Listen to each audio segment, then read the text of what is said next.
आखाती देशातल्या युद्धजन्य परिस्थितीमुळे सांगली बाजारपेठेला फटका. आखाती देशातल्या युद्धजन्य परिस्थितीमुळे सांगली बाजारपेठेला फटका. बेदाण्याचा दर 100 ते 150 रुपयांनी घसरला. सिंधुदुर्गमध्ये नुकसान भरपाईच्या मागणीसाठी 12 मार्चला आंबा आणि काजू बागायतदारांचा मोर्चा. जिल्हाधिकारी कार्यालयावर मोर्चा काढण्यात येणार. मोर्चाच्या पार्श्वभूमीवर आज कुडाळ तालुका आंबा काजू बागायतदारांची बैठक संपन्न. जळगावच्या बाजारपेठेमध्ये मिरचीला 100 रुपयाचा भाव. मात्र जिल्ह्यामध्ये यंदा मिरचीचं उत्पन्न घटलं. उत्पादनातून खर्चही निघत नसल्यानं शेतकरी संकटात. वाशिममध्ये हळदीचा हंगाम सुरू असतानाच दरामध्ये मोठी घसरण. रिसोड बाजार समितीमध्ये गुरुवारी हळदीला किमान 12,000 ते कमाल 13,425 रुपये प्रति क्विंटलचा दर. 10 दिवसामध्ये हळदीच्या दरामध्ये सुमारे 3,000 रुपयांची घसरण. गहू काढणीसाठी यांत्रिकी पद्धतीकडे शेतकऱ्यांचा वाढता कल. मजुरांची कमतरता आणि वेळेची बचत करण्यासाठी यंदा गव्हाची काढणी यांत्रिकी पद्धतीनं करण्याकडे कल. जळगावमधील दहिगाव कृषी उत्पन्न बाजार समितीमध्ये कांदा खरेदी केंद्राला सुरुवात. गावातील प्रगतिशील शेतकऱ्याच्या हस्ते उद्घाटन. कांदा उत्पादकांना मोठा दिलासा. नंदुरबारमध्ये उन्हाचा पारा वाढल्यानं लिंबाचे दर गगनाला भिडले. पुरवठा कमी असल्यानं लिंबाचे 160 रुपये प्रति किलो दरानं विक्री. लिंबाचे दर आणखी वाढण्याची शक्यता. जळगावच्या मुक्ताईनगरमध्ये शेतकऱ्यांचं महामार्गावर लोटांगण आंदोलन. भूसंपादनाला योग्य मोबदला द्या, आम्ही जमिनी द्यायला तयार. शेतकऱ्यांची भूमिका. मोर्चामुळे वाहतुकीचा काही काळ खोळंबा. कोकणामध्ये हवामान विभागाकडून तापमानाचा येलो अलर्ट. रायगड, रत्नागिरी, सिंधुदुर्गमधील तापमानाचा पारा 38 अंशांच्या वरती जाण्याची शक्यता. 2 ते 3 अंशांनं तापमान पुढच्या 3 दिवसामध्ये वाढणार. अमरावतीमध्ये मार्च महिन्याच्या पहिल्याच आठवड्यामध्ये तापमान 39 अंश सेल्सिअसच्या उंबरठ्यावर. मार्च महिन्यामधील पहिल्या आठवड्याच्या तापमानामुळे 14 वर्षांचा रेकॉर्ड मोडला. तर अचानक वाढलेल्या उकाड्यामुळे नागरिक हैराण. अकोल्यामध्ये मार्चच्या पहिल्या सत्रामध्ये उन्हाचा तडाखा. तापमान 38.6 अंशांवर. नागरिकांना ऐन मार्चमध्येच एप्रिल मे सारख्या कडक उन्हाचा सामना करावा लागतोय. छत्रपती संभाजीनगरमध्ये ठाकरेंच्या शिवसेनेचं आंदोलन. पाण्याच्या मागणीसाठी खवड्या डोंगर परिसरामध्ये ठाकरे सेनेचं आंदोलन. परवानगी न घेता आंदोलन. पोलिसांकडून कारवाई. सोलापूरच्या भोसरे गावामध्ये कुर्डुवाडी पंचायत समिती समोर महिलांचं उपोषण. आशा सेविकांची बोगस नियुक्त्या रद्द करण्याची मागणी. नियुक्ती रद्द करण्यावर महिला ठाम. पुण्याच्या शिरूर तालुक्यामध्ये निरवी गावामध्ये महिनाभरात दुसऱ्यांदा बिबट्या आढळला. दुसऱ्यांदा बिबट्या आढळल्यानं शेतकरी वर्गामध्ये प्रचंड भीती. शिरूरमध्ये महिनाभरामध्ये 25हून अधिक बिबटे जेरबंद झाले तरी समस्या कायम. रत्नागिरी जिल्हा परिषदेमधील लिपिक वर्गीय कर्मचाऱ्यांचं आंदोलन मागे. कर्मचाऱ्यांच्या मागणीसाठी लवकरच बैठक घेण्याचं आश्वासन. सरकारच्या आश्वासनानंतर 6 दिवसांपासून सुरू असलेलं आंदोलन मागे. नाशिकच्या इगतपुरीमधील समाज कल्याण विभागाच्या हॉस्टेलमधील बाल लैंगिक अत्याचार प्रकरण. आणखी 5 जणांवर गुन्हा दाखल. हॉस्टेलच्या अध्यक्षांसह 4 जणांवर गुन्हा दाखल. 5ही जणांना चौकशीसाठी हजर राहण्याची नोटीस.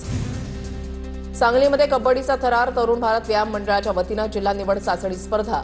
नाशिकमध्ये पार पडणाऱ्या राज्यस्तरीय कबड्डी स्पर्धांसाठी पुरुष आणि महिला संघाची निवड करण्यात येणार. नंदुरबार जिल्ह्यातील शेतकऱ्यांना कापूस विक्रीसाठी सीसीआयकडून 15 मार्चपर्यंतची मुदतवाढ. अनेक शेतकऱ्यांनी कापूस विक्री केला नसल्यामुळे सीसीआयकडून मुदतवाढ. कापसाला योग्य दर मिळेल याची शेतकऱ्यांना प्रतीक्षा. नालासोपाऱ्यामध्ये आदर्श नगर संस्थेच्या वतीनं तिथीनुसार शिवजयंती उत्सव साजरा. हिंदू मुस्लिम एकत्रित येऊन सर्वधर्म समभावाचा संदेश. किल्ले शिवनेरीवर तिथीनुसार शिवजयंती मोठा उत्साह साजरी. शिवनेरी स्मारक समितीच्या वतीनं मागील 25 वर्षांपासून सोहळ्याचं आयोजन.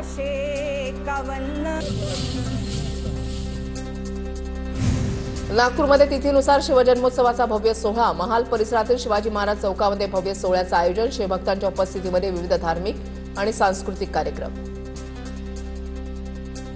सोलापुरातील माढ्यामध्ये शिवरायांच्या अश्वारूढ पुतळ्याची स्थापना. मोडनिंब गावामध्ये शिवभक्तांनी पुतळा उभारला. शिवभक्तांच्या पुढाकारातून बहुजन बांधवांकडून पुतळ्याची उभारणी.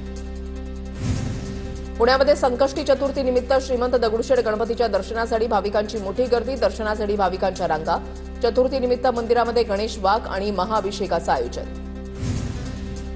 संकष्टी चतुर्थीच्या निमित्तानं मुंबईतील प्रसिद्ध सिद्धिविनायक मंदिरामध्ये भाविकांची मोठी गर्दी. पहाटेपासूनच गणरायाच्या दर्शनासाठी मंदिराबाहेर लांबच लांब रांगा. इस्रायल, अमेरिका आणि इराण यांच्यामधील युद्ध लवकर थांबावं आणि जगामध्ये शांतता निर्माण व्हावी यासाठी मावळ तालुक्यामधील शेटेवाडी भजनी मंडळाकडून विठुरायाची पाद्यपूजा. हैदराबादचे साई भक्त KSS भगवान यांच्याकडून साईबाबांच्या चरणी सुवर्ण हिरे जडित हार अर्पण. सुमारे 23,60,000 किमतीचा हार देणाऱ्या भाविकाचा सत्कार. महाराष्ट्राचं कुलदैवत जेजुरीच्या खंडेरायाला द्राक्षांची आरास. नाशिकच्या मल्हार भक्त दीपक पगारे आणि खडकजाम येथील नामदेव उशीर परिवाराकडून आरास. खंडेरायाचं मनमोहक रूप पाहण्यासाठी भाविकांची गर्दी. बीडच्या पावनधाम संस्थानामध्ये संत तुकाराम महाराजांचा वैकुंठ गमन सोहळा संपन्न। सोहळ्यासाठी मराठवाड्याच्या विविध भागातून हजारोंच्या संख्येनं भाविकांची गर्दी।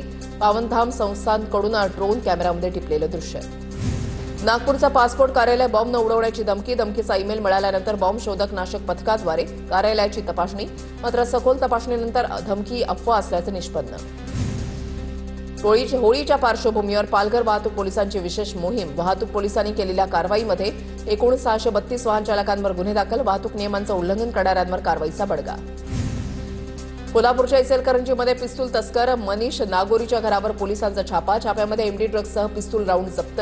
इचलकरंजीमध्ये भर दिवसा एका तरुणावर गोळीबार झाला होता। मनीष नागोरीनं आरोपींना पिस्तूल पुरवल्याची पोलिसांना माहिती।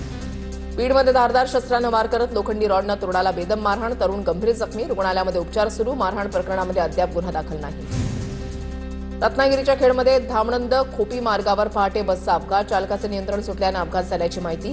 काही प्रवासी किरकोळ जखमी, 25 प्रवासी बचावले।